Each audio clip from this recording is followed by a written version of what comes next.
আইপিএলের নিলামে মুস্তাফিজুর রহমানকে দলে পাওয়ার ঘোষণা দেওয়ার পরপরই কলকাতা নাইট রাইডার্সের ফেসবুক পাতায় একটি ছবি প্রকাশ করা হয়।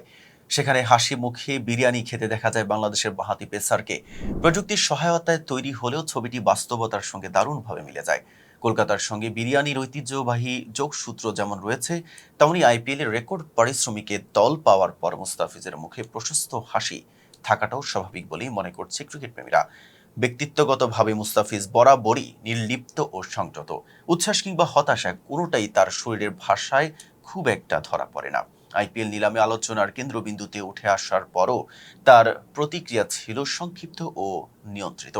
কলকাতা নাইট রাইডার্সের ফেসবুক পাতায় প্রকাশিত এক ছোট ভিডিওতে তিনি বলেন, আমি খুবই খুশি ও আনন্দিত কেকেআর দলের অংশ হতে পেরে। দেখা হবে শীঘ্রই। নিজের ফেসবুক পাতায়ও একই রকম সংযত প্রতিক্রিয়া জানিয়েছেন মুস্তাফিজ।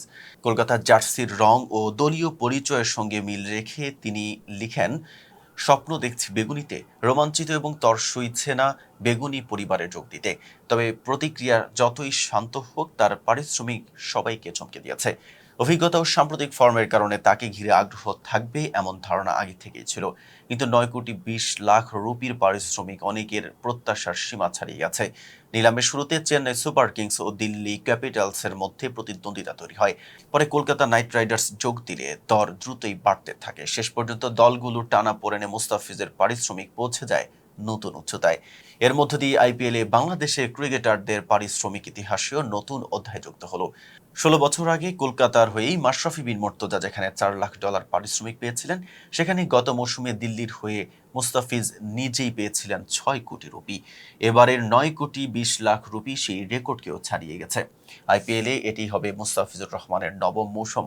তবে কলকাতা নাইট রাইডার্সের জার্সিতেই প্রথম খেলবেন তিনি। এই দলটির হয়েই দুবার আইপিএল শিরোপা জিতেছিলেন বাংলাদেশের আরেক তারকা ক্রিকেটার সাকিব আল হাসান। সাকিব আইপিএলে মোট ৯ মৌসুমের মধ্যে ৭ মৌসুমই কাটিয়েছেন কলকাতায়। যদিও এবার নিলামের নাম নিবন্ধন করলেও সংক্ষিপ্ত তালিকায় জায়গা পাননি তিনি। সব মিলিয়ে নতুন দলে নতুন অধ্যায় শুরু করতে যাচ্ছেন মুস্তাফিজ। বেগুনি জার্সিতে তার পারফরম্যান্স এবং রেকর্ড পারিশ্রমিকের প্রত্যাশা দুটি এখন আইপিএল দর্শকদের আলোচনার কেন্দ্রে। এতক্ষণ সাথে ছিলাম মেহেদী হাসান। ফেজ দ্য পিপলের সাথে থাকার জন্য ধন্যবাদ।